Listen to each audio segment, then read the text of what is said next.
राधे राधे, जय श्री कृष्णा। कैसे हो आप सभी लोग? आशा करती हूँ आप सभी मंगल में होगे, स्वस्थ होगे, अच्छे होगे। आज मैं आपको बताने जा रही हूँ, ये मेरे हाथ में है छोटी सी चांदी की कटोरी और ये मेरे हाथ में है सैफ्रॉन अर्थात केसर, और ये मैंने कटोरी में केसर घोल भी रखा है। आपको पता है हल्दी का तिलक होता है, कुमकुम होता है, वाइट चंदन होता है, रोली का तिलक होता है। मैं हमेशा ऊपर रोली का लगाती हूँ, नीचे इसका लगाती हूँ। चंदन होता है, हल्दी होती है, रोली होता है, कुमकुम होती है, गोपी चंदन होता है, अश्व धातु की तिलक होता है। मतलब डिफरेंट डिफरेंट टाइप के तिलक होते हैं। उन सारे तिलक में जो भी हम अपने मस्तक पे तिलक लगाते हैं, अगर मैं ये कहूँ कि जो तिलक का राजा होता है, मतलब जितने भी तिलक होते हैं, मेरे 13-14 टाइप के तिलक होते हैं, लेकिन तिलक का जो राजा होता है, भस्म का भी तिलक होता है, लेकिन तिलक का जो राजा होता है वो होता है केसर का तिलक। और अगर वो चांदी की कटोरी में दूध डाल के घोला हो, मतलब इसकी कुछ दाने हमने चांदी की कटोरी में डाले और चांदी की कटोरी में दूध डाल के, मैंने पहले ही देखिए सुबह लगाया था, मैं अपने मंदिर से वीडियो बनाने के लिए निकाल के लेके आई हूँ। वैसे ही मेरे मंदिर में ही रहती है ये कटोरी। तो ये मैंने सुबह दूध डाला था और इसमें केसर डाला था, तो कुछ ये इस फॉर्म में आ गया था, क्योंकि केसर में अपना गुण होता है वो पिघल जाता है। तो उसको घोल देते हैं ऐसे ही, और घोल के इसका तिलक यहाँ पे बिल्कुल बीच में मिड में लगाते हैं, जिसे कहते हैं आज्ञाचक। तो मैं बात कर रही थी कि केसर जो चंदन होता है और जो केसर होता है, चंदन का नंबर दूसरे नंबर पे आता है, लेकिन केसर का जो नंबर है वो प्रथम नंबर पे आता है। अगर मैं यूं कहूं कि जैसे सारे ब्रह्मांड में, अरे भाई, जब पूरे ब्रह्मांड में जो हमारे नवग्रह होते हैं, नवग्रहों का भी एक राजा होता है। कौन सा है बताओ जरा आप, अगर आपको पता है। अगर आपको नहीं पता तो शायद मैं आपको बता देती हूँ कि आपको बचपन से ही पढ़ाया गया है, जिसमें बोला जाता है कि सबसे बड़ा ग्रह कौन सा है, तो आप लोग क्या कहते थे? बृहस्पति। जब आपने अध्यात्म की बातें को सुनी होंगी तो आपने ये भी पढ़ा होगा कि देवताओं का गुरु कौन है? बृहस्पति। जब भी देवता लोग फंस जाते थे तो अपने गुरु, उनके गुरु हमेशा उनकी मदद करते थे। कौन थे वो? बृहस्पति। तो भाई जो देवताओं के भी गुरु माने जाते हैं बृहस्पति, प्लैनेट्स, जो 9 प्लैनेट्स हैं हमारे, जो नवग्रह हैं, नवग्रहों में जो सबसे स्ट्रांग है वो होता है बृहस्पति। और हमारी जिंदगी का एक जरूरी पार्ट, चाहे वो स्त्री हो चाहे वो पुरुष हो, मतलब अगर आप आम इंसान हो, अगर आप आम लोग हो और आपकी जिंदगी में उतार चढ़ाव हो रहे हैं, तो उसका एक इंपॉर्टेंट पार्ट होता है बृहस्पति। मैं यूं कहूं कि अगर आपका बृहस्पति स्ट्रांग है ना, तो बाकी के 8 ग्रह, बृहस्पति को मिला के 9 ग्रह होते हैं, लेकिन अगर आपका बृहस्पति स्ट्रांग है तो वो पूरे 8 ग्रहों को आपको स्ट्रांग बना के रखता है, सबको जोड़ के चलता है, वो है बृहस्पति। और अगर आपका बृहस्पति ही ढीला हो गया, कहते नहीं बिना गुरु के ज्ञान संभव नहीं है, देवता लोगों को भी जरूरत पड़ती थी गुरु की, तो बिना गुरु के ज्ञान संभव नहीं होता। ठीक इसी प्रकार से बिना बृहस्पति के कुछ भी संभव नहीं होता। और बृहस्पति को स्ट्रांग करने के लिए मात्र और मात्र ये मैं आपको एक उपाय बता रही हूँ। जैसे कि मैंने आपको बोला ना कि सारे तिलक का राजा होता है केसर, ठीक है, केसर का तिलक। तो केसर का तिलक आपको करना क्या है, सुबह सुबह आप 10 दिन करके देखिए। सबसे पहले देखिए 21 दिन में, मैं हमेशा कहती हूँ किसी भी चीज का रिजल्ट आने में कम से कम 21 डेज लगते हैं, ठीक है। 3 दिन में भी आ सकता है, 3 वीक में 99% चांस होते हैं, और 3 महीने में 100% चांस हो जाते हैं। अब आपको करना क्या है, एक चांदी की कटोरी ले लीजिए। अगर आपके पास चांदी नहीं है, मैं ये नहीं कह रही कि इंपॉर्टेंट है कि चांदी की ही लीजिए, वैसे मेरे ख्याल से इतनी सी चांदी की कटोरी बनवाने में भी कितना पैसा लगेगा, कितना पैसा लगेगा इतनी सी चांदी की अगर आप बनवा रहे हो तो कितना पैसा लगेगा?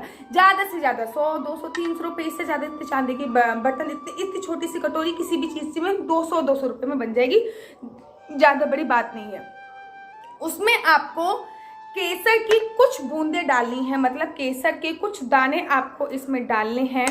और डालने के बाद, अगर ये देखिए ये निकल गए केसर के 2 दाने, दिख रहे होंगे शायद, मेरा कैमरा अगर पकड़ पाए तो केसर के 2 दाने आपको इसमें डालना है।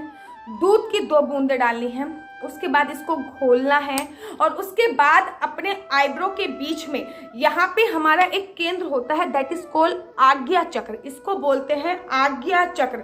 आप लोगों को पता है हमारे 7 चक्र होते हैं, ठीक है। 7 चक्र में सबसे ज्यादा जो इम्पोर्टेंट चक्र है वो आज्ञा चक्र है। ये मतलब इंसान ने अगर तिलक लगा रखा होता है या फिर बिंदी लगा रखी होती है, कहते हैं ना रीयूज नहीं करनी चाहिए बिंदी कभी, क्यों? क्योंकि सारा नजर दोष सब उस बिंदी पे फोकस पड़ती है। तो यहाँ पे आपके आज्ञा चक्र होता है। इस आज्ञा चक्र पे आपको ये केसर का तिलक लगाना होता है। आप 10 दिन करके देखिए, 10 दिन के बाद आप 15 दिन कीजिए, 15 दिन के बाद आप 21 दिन कीजिए। अगर 21 दिन के अंदर आपके जो काम बिगड़ रहे थे अगर वो बनने ना चालू हो जाए तो आप कहिएगा मुझसे 100% ये केसर का जो तिलक होता है इसको वशीकरण तिलक भी कहते हैं। वशीकरण अर्थात बहुत सारे लोग कहते हैं कि कोई लोग हमें देख के जलते हैं, उनके द्वेष की भावना रखते हैं, हमारे शत्रु बहुत सारे हैं। तो ये जो केसर का तिलक है ये मित्रता भी बढ़ाता है। तो ये केसर का जो तिलक है ये मित्रता के साथ साथ वशीकरण का तिलक, मतलब ये नहीं कि जिसने भी आपको देखा वो आपके वश में हो गया, ऐसा कुछ नहीं है। आपका जो ओरा होता है, अगर आपने साइंस की लैंग्वेज में पढ़ा होगा, साइंस की लैंग्वेज में क्या या फिर उसकी लैंग्वेज में योग में अध्यात्म में, मैंने जब योग की पढ़ाई करी थी तब मैंने पढ़ा था कि हमारा ओरा होना बहुत आवश्यक है और ओरा क्लीन होना बहुत आवश्यक है, ठीक है। अगर आप ओरा के बारे में जानते हैं तो मुझे बताइए, अगर आप नहीं जानते हो तो मैं ओरा के बारे में एक वीडियो बना सकती हूँ। जैसे कि कोई लोग होते हैं जिनको देखने का आपका बड़ा मन करता है, अरे इतनी पॉजिटिव एनर्जी आती है ना किसी में से, इतनी पॉजिटिव वाइब्रेशंस आती है ना, उसको देख के मन करता है कि हम इससे और बातें करें, हम इनसे और नॉलेज लें। कोई लोग होते हैं चाहे वो कितने भी अच्छे हों लेकिन उनको देख के पॉजिटिव फीलिंग नहीं आती, मतलब उनको देख के पॉजिटिव वाइब्रेशंस नहीं आती। ये सब ओरा होता है। हमारे आस पास चारों तरफ एक एयर होती है, मेरे पास भी चारों तरफ एक एयर होगी। आपने देखा होगा कि पहले जमाने में जो सीरियल आते थे, महाभारत आता था या फिर रामायण आती थी, तो जब भी भगवान जी प्रकट होते थे तो उनके चारों तरफ एक आग सी जल रही होती थी पीछे, मतलब एक ओरा, वो ओरा होता है। किसी का ओरा बहुत क्लीन होता है जिससे आपका बात करने का मन करता है, जिसको देख के पॉजिटिव वाइब्रेशंस आती हैं, तो मतलब उसका ओरा बहुत क्लीन है, उसका ओरा येलो कलर का है, उसका ओरा व्हाइट कलर का है। और जिनका ओरा बेकार होता है, जैसे कि बैगनी कलर का हो गया, ब्लैक कलर का हो गया, जिनका ओरा बेकार है उनसे हमें बात करने का दिल भी नहीं करता, चाहे वो बाई हार्ट कितने भी अच्छे हों, लेकिन उनका ओरा क्लीन नहीं, अर्थात उनके आसपास की जो एनर्जी है, आसपास की जो एयर है वो नेगेटिव है, वो क्लीन नहीं है। अगर आपको अपना ओरा क्लीन करना है, मतलब आपको अपनी आसपास की जो एयर है वो क्लीन करना है, तो नॉन स्टॉप बिना नागा करे आप ये चांदी की कटोरी में केसर का आपको तिलक डालना है और उसके बाद सुबह शाम आपको अपनी आज्ञा चक्र, ये होता है आपका आज्ञा चक्र, दोनों आईब्रो के बीच में आपको इसको धारण करना है।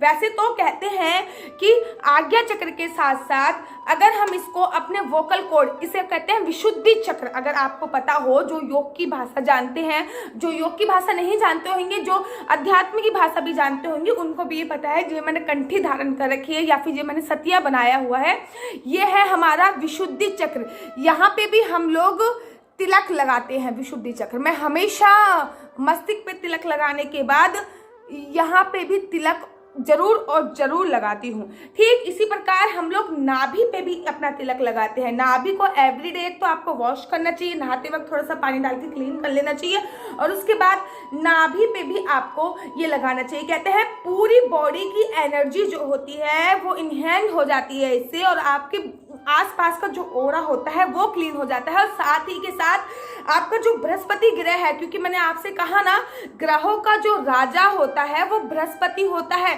आपका बृहस्पति जो ग्रह है वो स्ट्रांग हो जाता है। और जो बृहस्पति ग्रह स्ट्रांग हो गया तो चाहे वो मंगल ग्रह हो, चाहे शुक्र हो, चाहे शनि हो, चाहे चंद्र हो, कोई सा भी ग्रह हो, बृहस्पति ग्रह उनको सही करने की पावर रखता है। क्यों रखता है बृहस्पति ग्रह उनको सही करने की power? Because of the reason जो बृहस्पति है वो गुरु ग्रह है, इन सब का गुरु है और वो सबसे बड़ा ग्रह है और इन सारे ग्रहों का वो गुरु ग्रह है। अगर आपका बृहस्पति स्ट्रांग हो गया तो आपके घर पे जो भी दंगे चल रहे हैं, अर्थात मियाँ बीवी में अनबन हो रही है, रिलेशनशिप अच्छे नहीं है, तो वो रिलेशनशिप अच्छे होने चालू हो जाएंगे। अगर आपका बृहस्पति स्ट्रांग हो गया तो मान, पद, प्रतिष्ठा, पैसा आपके घर पे आना चालू हो जाएगा। अगर आपका बृहस्पति स्ट्रांग हो गया, जो लोग कहते हैं ना कि भैया हम बहुत मेहनत करते हैं लेकिन बाद में हमें रिजल्ट मिलता है जीरो, तो भैया अगर आपका रिजल्ट भी बाद में जीरो हो रहा है तो आप जाइए और ये केसर का तिलक जो है वो जरूर, सैफ्रॉन का तिलक जरूर अपने आज्ञा चक्र, विशुद्धि चक्र, नाभि पे, अपने नेवल पे, स्टमक बटन पे इनको जरूर लगाइए। अगर आपको पता कैसे चलेगा कि आपका जो बृहस्पति है वो खराब है, भैया कुछ रीजन भी तो होएगा। आपके घर में कलेश होना मतलब बृहस्पति खराब होना, घर में एंट्री करते ही आपको ऐसा फील होता है कि बिल्कुल नेगेटिविटी आ रही है घर पे, अर्थात आपका बृहस्पति खराब होना। आपकी चोटी से यहाँ से हेयर फॉल होना, अर्थात बृहस्पति खराब हो रहा है।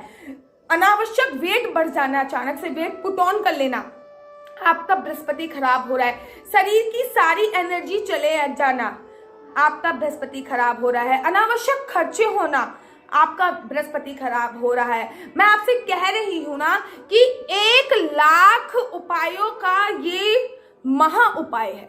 1,00,000 उपायों का केवल ये सैफ्रॉन की, ये केसर की छोटी सी डिब्बी एक महा उपाय। आप 3 दिन, 21 दिन और 3 महीने करके देखिए, 3 महीने करके देखिए, आपको जो रिजल्ट मिलेंगे ना, आप कहोगे कि वाह आशु दीदी ने क्या बताया, ये महातिलक है, महा उपाय है, महा टीका है, इससे बड़ा कोई टीका नहीं है, इससे बड़ा कोई उपाय नहीं। मैं आपसे कह रही हूँ ना, 1,00,000 उपायों का राजा है ये तिलक। तो आशा करती हूँ आपको मेरी वीडियो पसंद आती होगी।